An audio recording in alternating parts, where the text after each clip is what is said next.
Nationwide is so much more than a great insurance company. They're one of America's largest financial services companies. Like how I'm more than just Peyton Manning. I'm also motivating Manning. When I say insurance, you say financial services. Insurance. Financial services. Insurance. Financial services. Now when I say nationwide, you say is both. Nationwide. Is both. Nationwide. Is both. For your insurance and financial needs, Nationwide is on your side. Nationwide Investment Services Corporation, member FINRA, Columbus, Ohio. When you think work, you think boots. You think boots, you think Ariat. You think grit, concrete, rain, and heat. And boots that never back down from any of it. You think comfort and durability that hold up on the job, off the clock, and every step in between. Because the day doesn't end when the job does. And from overtime to off-duty, you're thinking Ariat boots. Boots that show up, stand out, and always back you up. Now, it's time to stop thinking and start shopping. Find yours at Ariat.com or a retailer near you. Looking for these better days.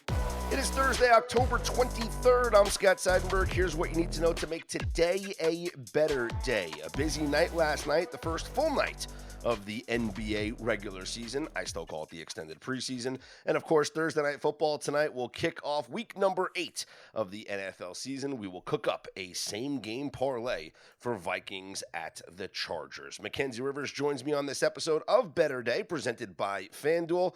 And Mackenzie, first, before we get into the games from last night and take a look at what we have on deck here for tonight, what did you make of the Inside the NBA crew on ESPN now and Skinny Chuck on the set with Shaq and Kenny and it was a great, certainly a great moment. They all had some fun at the expense of NBC when Shaq said, "This is the real start of the NBA season. This is the real start of the NBA season." And Ernie's just like, "Oh, come on, Chuck." It was. I liked it. I liked it. I'm a fan. I'm a fan of the show. I'm happy that ESPN paid for it. Yeah, they're the best show maybe outside of PTI in sports, and they've been that show for a long time.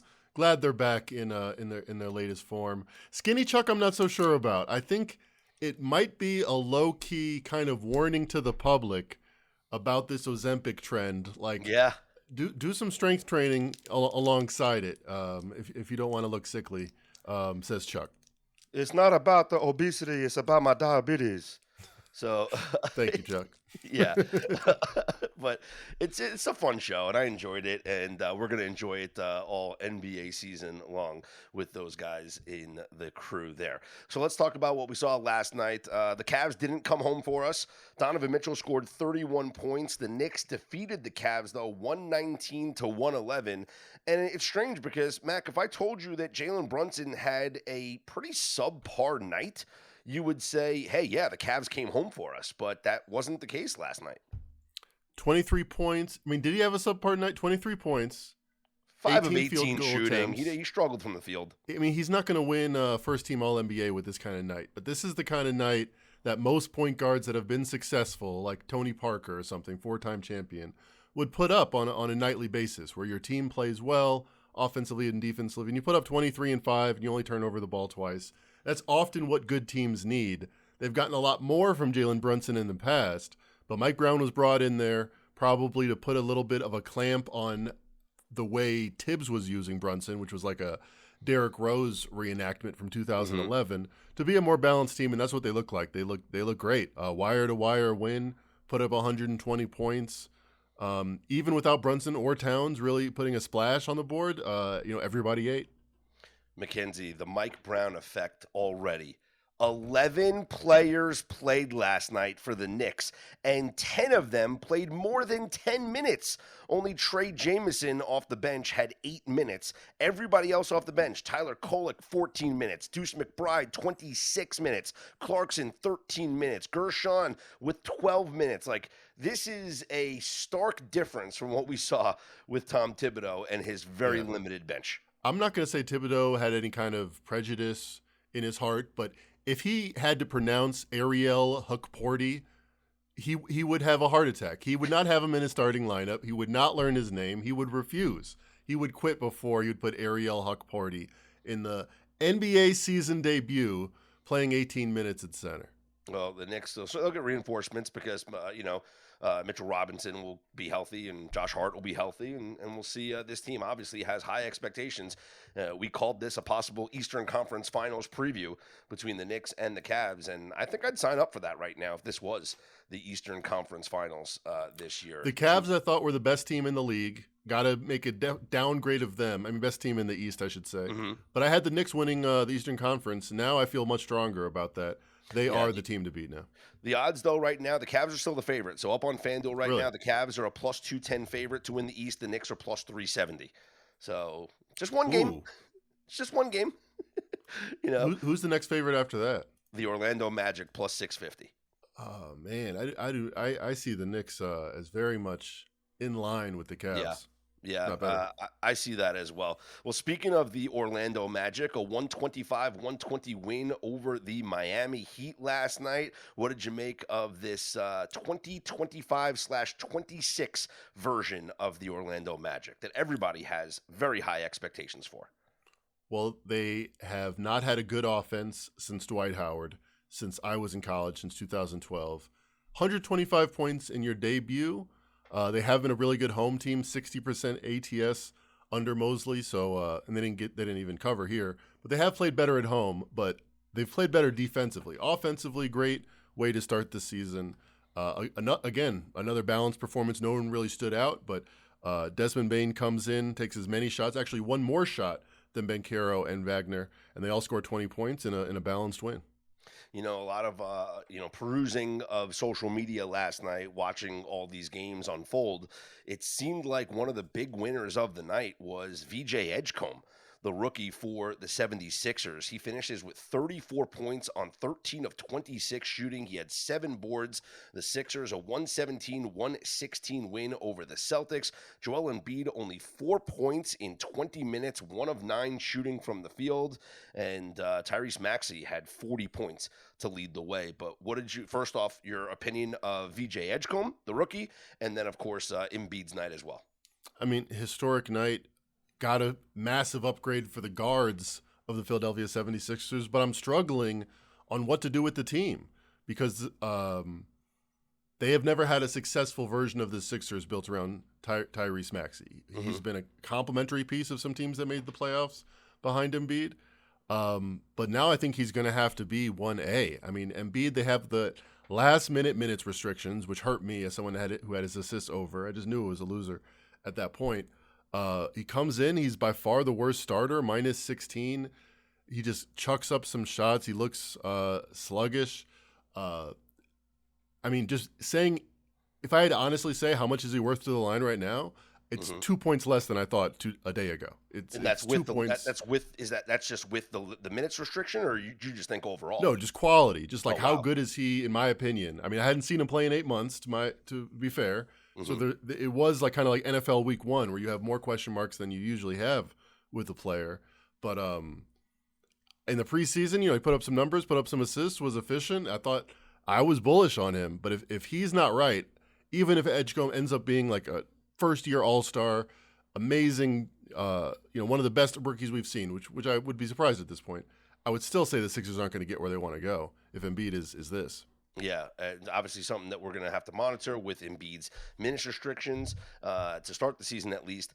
And, the Celtics, I mean, Mackenzie, how the mighty have fallen. The starting 5 for your Boston Celtics last night: Sam Hauser, Neemias Queta, Derek White, Jaylen Brown, and Peyton Pritchard.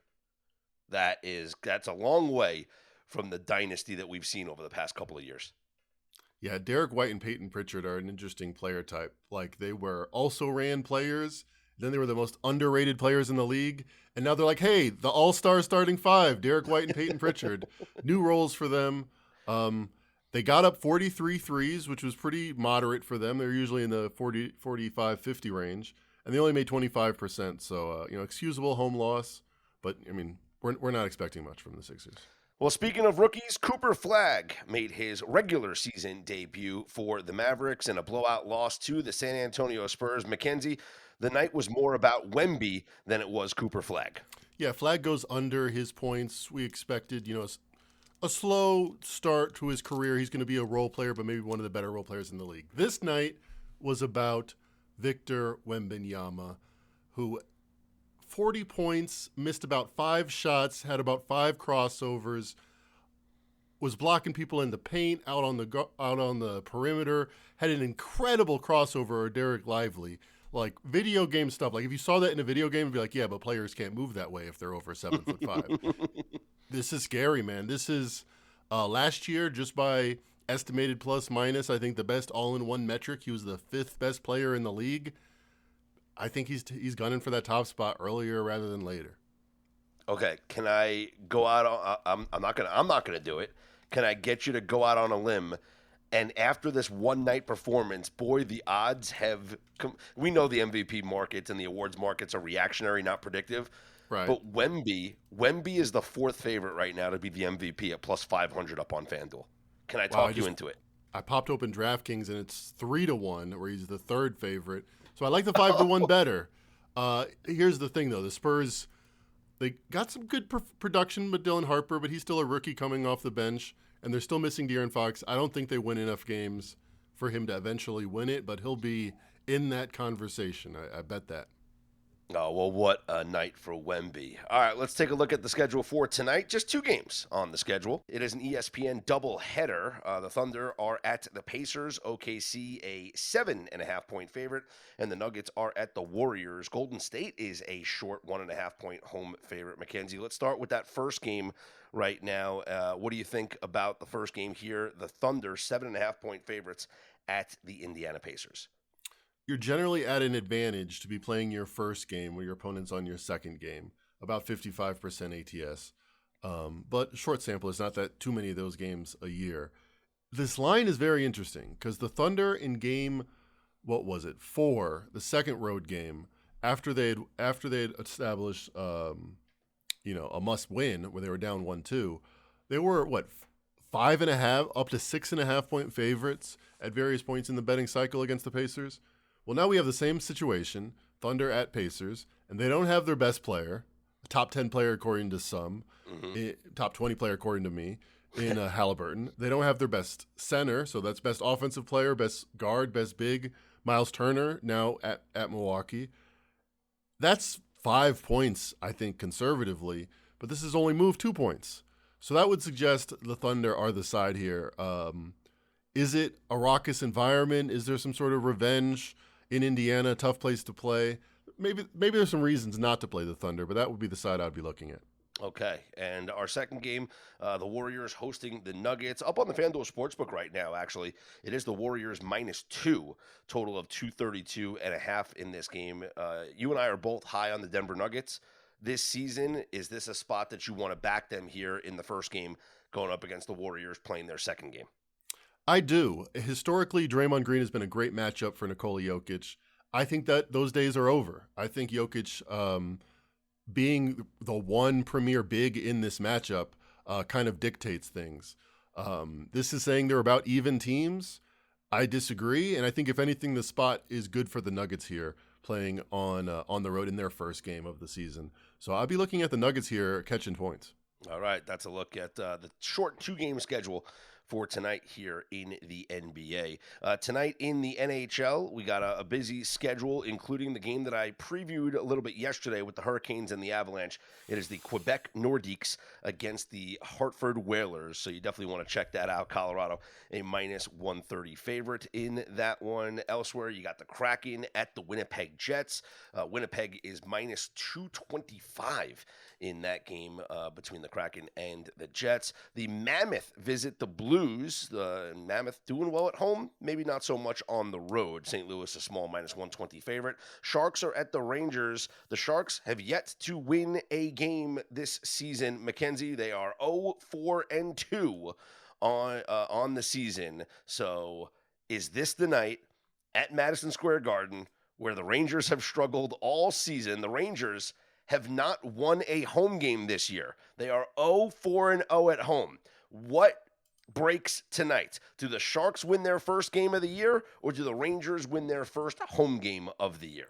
I'm going to go Sharks, just to bother you. Wow. Well, remember, the Sharks were our darlings last year. We made a lot of money betting on the Sharks last year. We did like the Sharks. But here's the thing. Psychologically, yeah, it sucks the Sharks haven't got a win. But the Rangers, they got to hear more about not winning at home, I think, than the Sharks ever got to hear about anything. The media market again is dragging down New York sports. And also in 4 games on home ice, they have only scored 1 goal. And that came in their last game, a 3-1 loss to the Minnesota Wild. So Rangers are massively favorites tonight. They are minus 310 up on FanDuel. Has any team ever not scored a goal in more games at home and been favored by 300? I don't think so. That's a crazy line.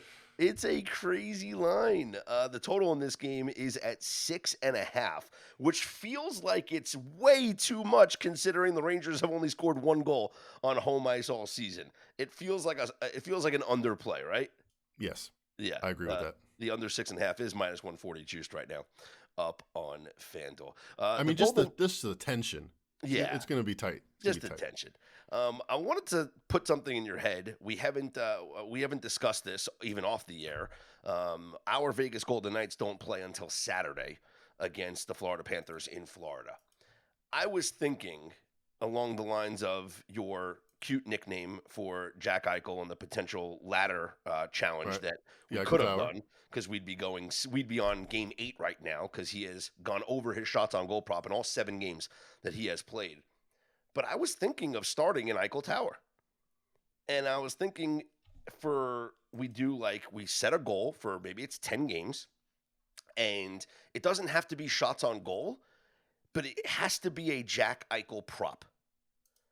So we can bet Jack Eichel shots on goal. We can bet Jack Eichel, maybe it's points over a half a point, right? Because if he gets an assist, we cash or something like that.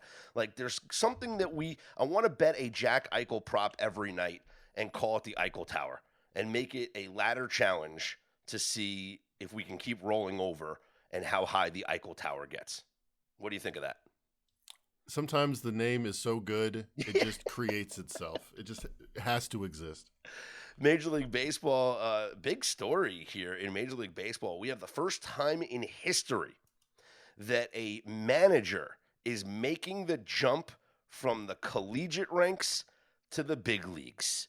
That's right. So what? Tennessee head coach Tony Vitello has been named the new manager of the San Francisco Giants. It is the first time ever in Major League Baseball history that a team has hired a manager directly from a collegiate program without any prior experience as a professional coach. How about that? Tell me he has some like Chip Kelly-esque gimmick, like he runs through the bullpen really fast or something. Something fun. Listen, they won the College World Series last year. He throws to first every play. He is a high energy guy, and he feels like a Gabe Kapler type to me. Like really, young, 47, young-ish, but he feels like a guy who's like a player's guy. What's interesting, it's like he's getting comparisons to Pat Murphy, who's the Milwaukee Brewers manager, who before he became a minor league manager with the Padres, he was a coach in college for 25 years. Right? And then he took over. He was the bench coach for Craig Counsell. Then he took over as the manager when Counsell left the Brewers. He wins the manager of the year. Brewers are in the playoffs every single year. So cool. But that's the comparison that he's getting. So it's not like it's unprecedented to have a guy that has so much success at the collegiate ranks have success in Major League Baseball. To me, it just feels like maybe, hey, what college baseball over the past couple of years has become more like a professional sport, right? With NIL deals and same thing, just in all college sports with NIL, and college baseball does have more talent now because the kids can go to college and make money. It's not like it used to be where you would get drafted out of high school and you'd go straight to the minors and you'd make your small salary and ride the bus, and you'd rather do that than go to college. Nowadays, kids make more money in college than they do in the minor leagues. So you go to college, and then guess what? After you get drafted, playing after college, you're fast-tracked to the majors. We see kids that are pitching in the College World Series, and all of a sudden, like a year later, they're on a major league mound, right? It's happened more and more now. These kids are just getting fast-tracked through the system. So having a success as a recruiter and a manager at Tennessee over the past couple of years, maybe that's proven that he can handle a major league roster. So that is something that going to be very interesting. We'll keep an eye on that for the next baseball season with the San Francisco Giants. All right, Mackenzie, Thursday Night Football will kick off Week 8 of the NFL season. Let's build us a same-game parlay. Week 8 of the NFL season kicks off tonight. Thursday Night Football from SoFi Stadium. The Chargers hosting the Minnesota Vikings. This was a game that was identified in the Trench Report as a mismatch in favor of the Minnesota Vikings. Up on FanDuel right now, the Chargers are 3.5-point home favorite, total of 44.5.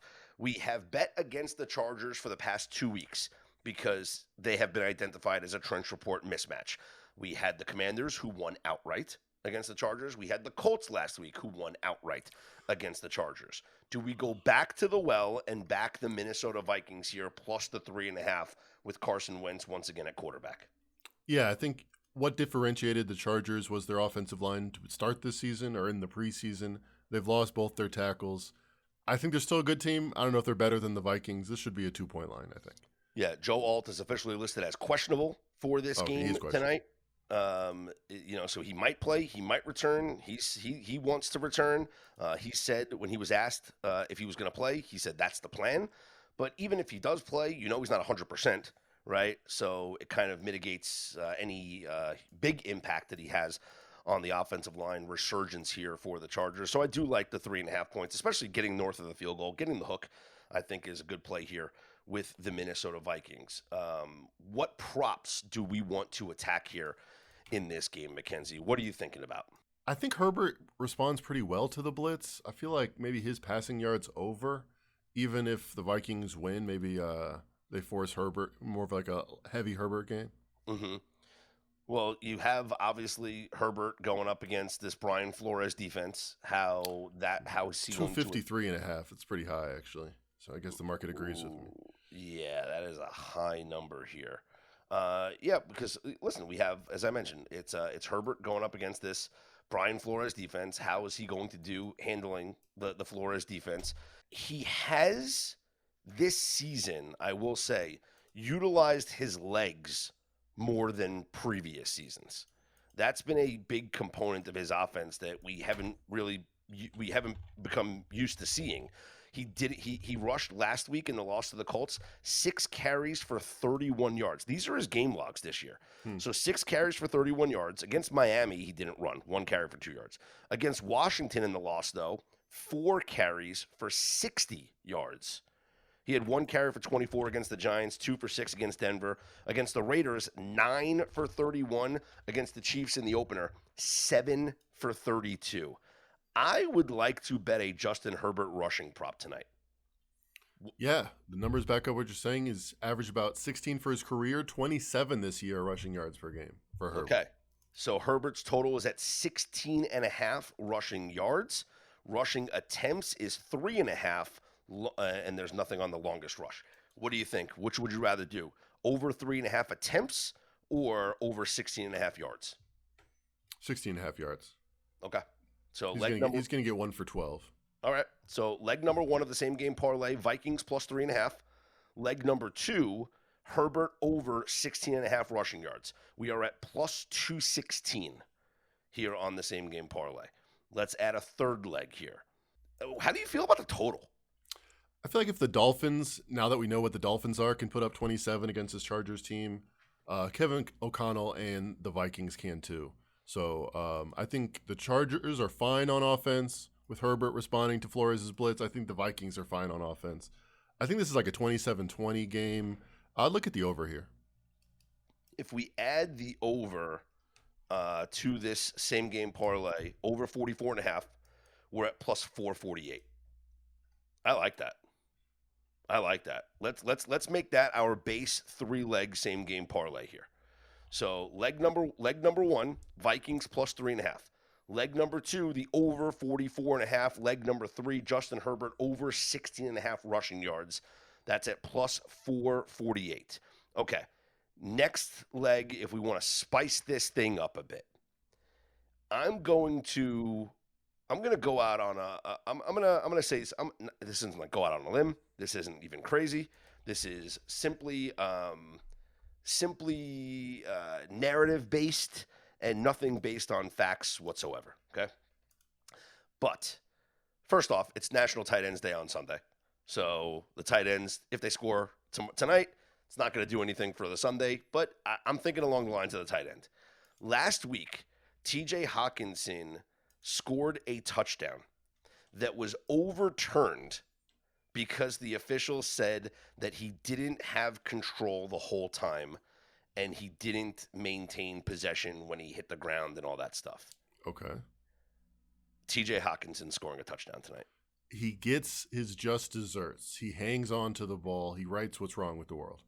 I think it's just going to be one of those fun things that down in the red zone, like Carson Wentz is going to throw him the football, right? And he's going to like catch it, but like do something like hold on to it and like overemphasize that he held on to it. Like, can't you just see that happening? And then he gives like one of those emphatic spikes. Yeah. And yeah, it's I could see it. like, you know, it's like, and then like you hear like, you know, So Al fun. Michaels is like, poetic justice for TJ Hawkinson. You know, it feels He wasn't like, going to let go of that one. yeah, exactly. Well, he definitely maintained possession on that one through the ground. So TJ, So, I mean, that's got to spike it like crazy. It's got to be, Oh, what, of course 6, it 7 to does. 1? Yeah, Hawkinson's at plus 230 for the anytime touchdown. So that on its own, I think, is a fun bet. Plus 230, TJ Hawkinson anytime touchdown. But then if we add it to the 3-leg same game parlay, it gives us a plus 1217 same game parlay for tonight. So I think that's where we will leave it. So if you want to do the 4 legs, let's have some fun. Justin Herbert over 16.5 rushing yards. TJ Hawkinson anytime touchdown. Vikings plus 3.5. Game to go over 44.5. If you take out the Hawkinson touchdown, it's at plus 448, and you could just bet the Hawkinson touchdown at plus 230 by itself. So that's the way that I'm going to look here for Thursday Night Football between the Chargers and the Minnesota Vikings. A couple other news and notes here in the NFL before we wrap things up here for this Thursday episode of Better Day. Justin Fields, McKenzie shrugs off the criticism from owner Woody Johnson, but the Jets still haven't, named a starting quarterback for this weekend. Tyrod Taylor, limited at practice. I know. Complicates, the plot thickens. I know. And I want to bet the Jets so badly this weekend. I really do, but I got to know who's playing. If it's Tyrod Taylor, I'm going to bet the Jets. If it's Justin Fields, I can't. I just can't do it. A couple of questions that I had, some people hit me up on social media, looking at some lines for this week, and we're going to, we'll do more coming up here on our Football Friday episode, but what do you make of your San Francisco 49ers as a 1.5-point dog at the Houston Texans? It's a little bit of pressure on that line. It was 2 in the look-ahead window. I've seen some ones popping up. I feel like it's a sharp play. The 49ers, their statistics are not as good as a 5-2 team. They've won some close games. They've also had a pretty hard strength of schedule so far. I'm not sure the Texans have done anything that doesn't justify their 2-4 record. Like, they're kind of being treated the same way in the market. Like, yeah, they're pretty good teams, but the Texans are 2-4, the Niners are 5-2. I don't think they're even teams. It's as simple as that, even with the 49ers injury.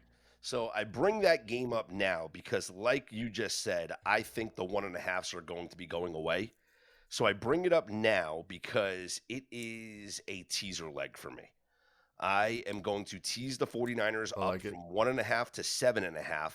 And my second leg of the teaser is teasing the Eagles down from 7.5 to 1.5 against the New York Giants.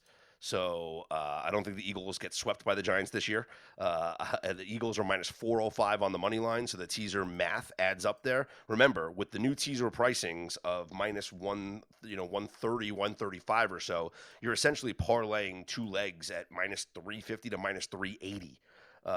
So like you want to keep or minus, what is it, minus 310 actually. I might be wrong on the math there. Either way, the Eagles are minus 405 on the money line. So you actually are getting a better price if you do tease them down from 7.5 to 1.5 here. And so that's going to be my 2-leg teaser for this week, is going to be the 49ers up to 7.5 and the Eagles down to 1.5. I bring it up now because I don't think by the time we get to Sunday, Mackenzie, these 49ers are going to be 1.5-point dogs. I agree. And a pick 'em, a teaser does little to no good to get it to 6.5. Exactly. So grab it now. Yep. And the other leg, hard to see the Giants beating the Eagles twice in a row. But that's almost an emotional hedge for you. I know you're a Jets fan, but you want to see the Eagles win. You lose. Well, you love to see the Eagles lose. Isn't there's a crazy trend that I remember. No team has won the NFC East 2 years in a row since Timbuktu. No. Abraham Lincoln. It's when you play a team twice in 3 weeks. Okay. Yeah, what about it? And you lost to that team 2 weeks ago. The immediate revenge spot. Yes. Now that it's NBA season. So those teams are since, let's see, what do we want to do since the start of what year do you want to start from? 2012. Okay, since 2012, your previous opponent is your opponent. So you're playing the team twice in 3 weeks. You lost to that team 2 weeks ago. Playoffs equals 0. It's not a playoff game. Those are different. Okay, you want to make sure we lock that in. You gotta lock it in. You are 23-15 against the spread in the second game. It's the bounce back spot. Yep. As a favorite in those spots, you are 7-3 straight up and 7-3 against the spread. You name the score. You think the like Giants let up a little bit here? Yeah. What do you think about Jackson Dart Rookie of the Year buzz? He hasn't been that good, has he? Can we just be honest? He hasn't been that good. He's up there. He's definitely up there. He would have to have. I'd give it to the Bucs wide receiver person. Yeah, Mecca Buka, especially if he's back now healthy and he continues to put up numbers coming back from injury. But yeah, 7-3 for the favorites here in this spot, both straight up in ATS since 2012 when you lost the game 2 weeks ago, and now you're playing the same opponent here again. So yeah, that's the 2-leg teaser that I'm on for this week. Don't forget, you can hit up Mackenzie Rivers on Twitter at Mackin Rivers. You can hit me up at Scott's On Air. You want to make sure you tune in tomorrow because we will have our Football Friday episode with Jared Smith talking NFL. We'll have the college episode coming up for you later on Friday as well. And then we are also going to have the fantasy football article emailed to you guys and up on betterday.com. Coming your way either later on today or tomorrow as well. So lots to do to get ready for a busy football weekend. And with the NBA in full swing, we'll be updating the picks throughout the newsletters and on the website as well. For Mackenzie Rivers, I'm Scott Seidenberg. Here's hoping you make today and every day a better day.